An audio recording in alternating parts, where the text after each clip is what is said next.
اگر فرصت فعالیت در اینستاگرام رو ندارید یا به دلایلی قصد پاک کردن اکانت اینستاگرام برای همیشه یا دی اکتیو کردن آن به صورت موقت رو دارید، باید این رو بدونید که حذف اکانت اینستاگرام سریع و ساده است و شما به راحتی میتونید این کار را انجام دهید. در این ویدیو به شما آموزش میدهیم که چطور حساب اینستاگرام خود را به صورت دائمی حذف کنید و یا آن را به صورت موقت غیر فعال نمایید. ابتدا باید بدونید که فرق دی اکتیو و حذف حساب در اینستاگرام چیست. هنگامی که حساب خود را به صورت دائمی حذف می‌کنید، نام کاربری شما برای عموم در دسترس خواهد بود. کاربر دیگری می‌تواند از نام کاربری شما برای ایجاد اکانت اینستاگرام خود استفاده کند. بنابراین هنگام انجام این مرحله مراقب باشید. اگر حساب اینستاگرام خود را غیر فعال کنید، هیچ کس دیگری نمی‌تواند یک حساب کاربری جدید با نام کاربری شما ایجاد کند. چون هنوز نام کاربری مال شماست. در واقع وقتی که به طور موقت اینستاگرام خود را غیر فعال می‌کنید که فقط یک بار در هفته قابل انجام است، پروفایل شما بر روی برنامه اینستاگرام همچنان باقی می‌ماند، اما از دیده فالوورها و بینندگان شما پنهان می‌شود.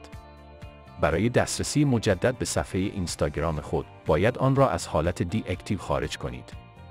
در صورتی که اگر حساب اینستاگرام خود را حذف کنید، پروفایل، نام، تصاویر، لایک ها، نظرات و تعداد فالوورهای خود را برای همیشه از دست خواهید داد.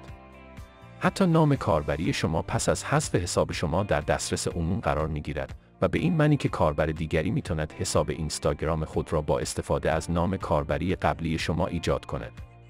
بنابراین در انجام این مرحله حواس خود را جمع کنید و تصمیم درستی برای صفحه اینستاگرام خود بگیرید.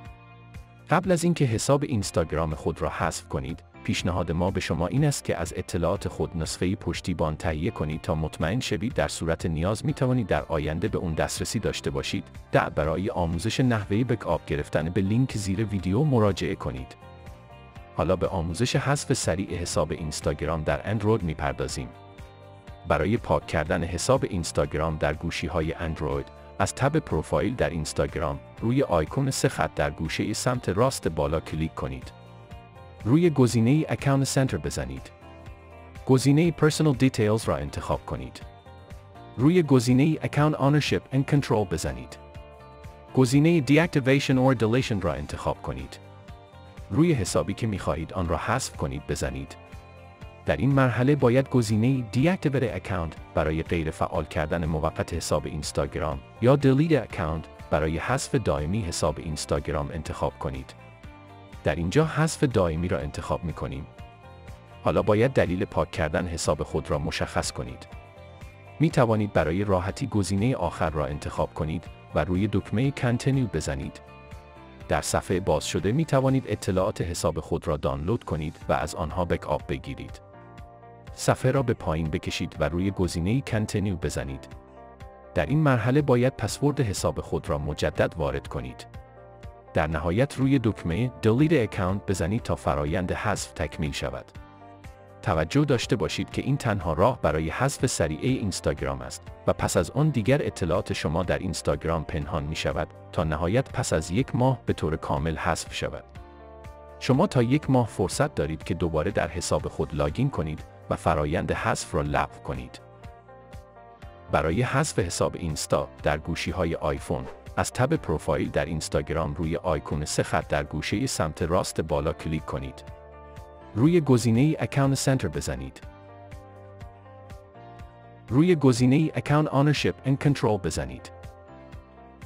گزینه دیاکتیویشن اور دیلیشن را انتخاب کنید. روی حسابی که می‌خواهید آن را حذف کنید بزنید. در این مرحله باید گزینه دیاکتیویت اکانت برای غیر فعال کردن موقت حساب اینستاگرام یا دیلیت اکانت برای حذف دائمی اکانت اینستاگرام انتخاب کنید. در اینجا برای حذف اکانت اینستاگرام برای همیشه، گزینه دوم را انتخاب می‌کنیم. حالا باید دلیل پاک کردن حساب خود را مشخص کنید. می توانید برای راحتی گزینه آخر را انتخاب کنید و روی دکمه کانتینیو بزنید. در صفحه باز شده می توانید اطلاعات حساب خود را دانلود کنید و از آنها بکاپ بگیرید.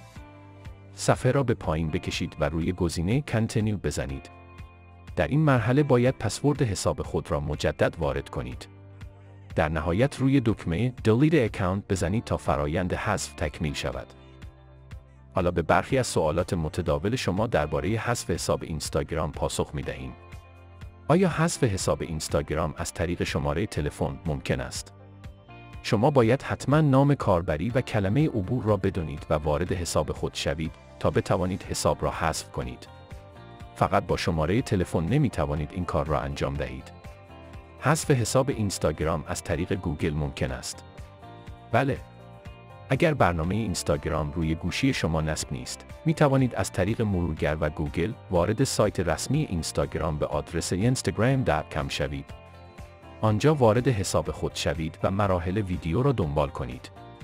چگونه یکی از حساب‌های اینستاگرام خود را حذف کنیم؟ اگر چندین اکانت اینستاگرام دارید و می خواهید یکی از اکانت‌های اینستا را حذف کنید، نگران نباشید. در مراحل ابتدایی حذف از شما می‌خواهد که حساب مورد نظر را انتخاب کنید. یعنی شما می توانید فقط یکی از حساب‌های خود را حذف کنید بدون اینکه حساب‌های دیگرتون حذف شوند.